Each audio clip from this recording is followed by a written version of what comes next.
स्वागत है आपका वॉइस ऑफ इंडिया टीवी में। मैं आपके साथ सिमरन। चले जानते हैं कुछ देश की बड़ी खबरें।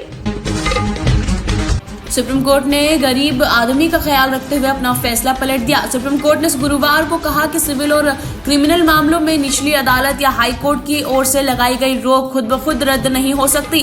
चीफ जस्टिस डीवाई चंद्रचूड़ की अगुवाई वाली 5 जजों की बेंच सुप्रीम कोर्ट के 2018 के उस फैसले से सहमत नहीं हुई जिसमें कहा गया था कि निचली अदालत और हाई कोर्ट के स्टे ऑर्डर 6 महीने बाद अपने आप ही रद्द हो जाने चाहिए, बशर्ते उन्हें विशेष तौर पर आगे न बढ़ाया गया हो।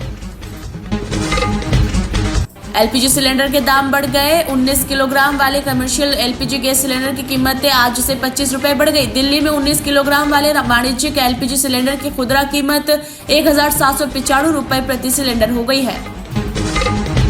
अनंत अंबानी और राधिका मार्चेंट की प्री वेडिंग सेरेमनी आज से शुरू, कई वीवीआईपी होंगे शामिल।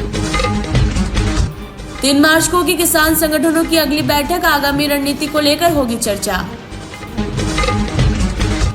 किसानों के बाद अब सड़क पर उतरेंगे पंजाब के उद्योगपति, रेल रोको आंदोलन का होगा आह्वान।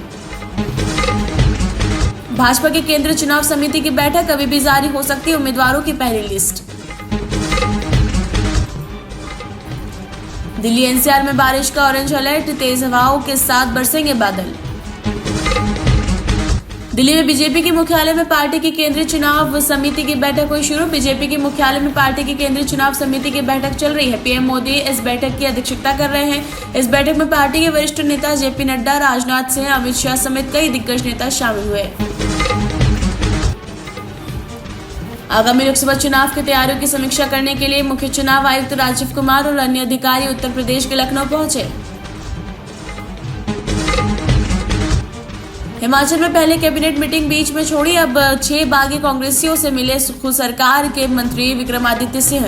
हिमाचल प्रदेश में सियासी संकट खत्म हो चुका। 6 बागियों की वजह से सरकार पर बड़ा संकट आया था, जो 3 दिन में की माथापच्ची और मंथन के बाद समाप्त हो गया। स्पीकर ने बागियों की विधानसभा सदस्यता जहां खत्म कर दी थी, लेकिन अब सरकार इन बागियों के संपर्क में है। सूत्र बताते हैं कि कैबिनेट मंत्री विक्रमादित्य सिंह ने चंडीगढ़ में बागियों के साथ मुलाकात की। बता दें कि शिमला गुरुवार को कैबिनेट मीटिंग को भी मंत्री ने बीच में छोड़ दिया था और चले गए थे। काशी की महिलाओं को आत्मनिर्भर बना रही है डबल इंजन की सरकार, विदेशों तक पहुंचेंगे केले सिंघाड़े। यूपी में डबल इंजन की सरकार काशी की महिलाओं को आत्मनिर्भर बनाने में लगी है। सरकार की योजना है कि स्वयं सहायता समूह की महिलाएं सिंघाड़ा और केले की खेती करेंगी। इन महिलाओं की मेहनत से उपजी फसल को निर्यात करने की भी योजना है। लोकसभा चुनाव से पहले होगा योगी कैबिनेट का विस्तार, राजभर को मिलेगी जगह।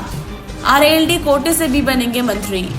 उत्तर प्रदेश की योगी सरकार द्वारा कैबिनेट विस्तार करने की अटकलें तेज। सूत्रों के मुताबिक सीएम योगी आदित्यनाथ दोपहर में राजभवन पहुंच सकते हैं। सूत्रों की तरफ से दी गई जानकारी के अनुसार 5 विधायकों को मंत्रिमंडल में जगह मिल सकती है, जिनमें 2 कैबिनेट और 3 राज्य मंत्री शामिल हैं। सूत्रों के अनुसार ओम प्रकाश राजभर और दारा सिंह चौहान का नाम तय माना जा रहा है। इसके अलावा आरएलडी के कोटे से भी एक विधायक को मंत्री बनाया जा सकता है।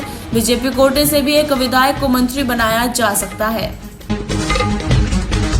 ये था अब तक का अपडेट। लगातार अपडेट्स के लिए बने रहे हमारे साथ वॉइस ऑफ इंडिया टीवी पर। शुक्रिया।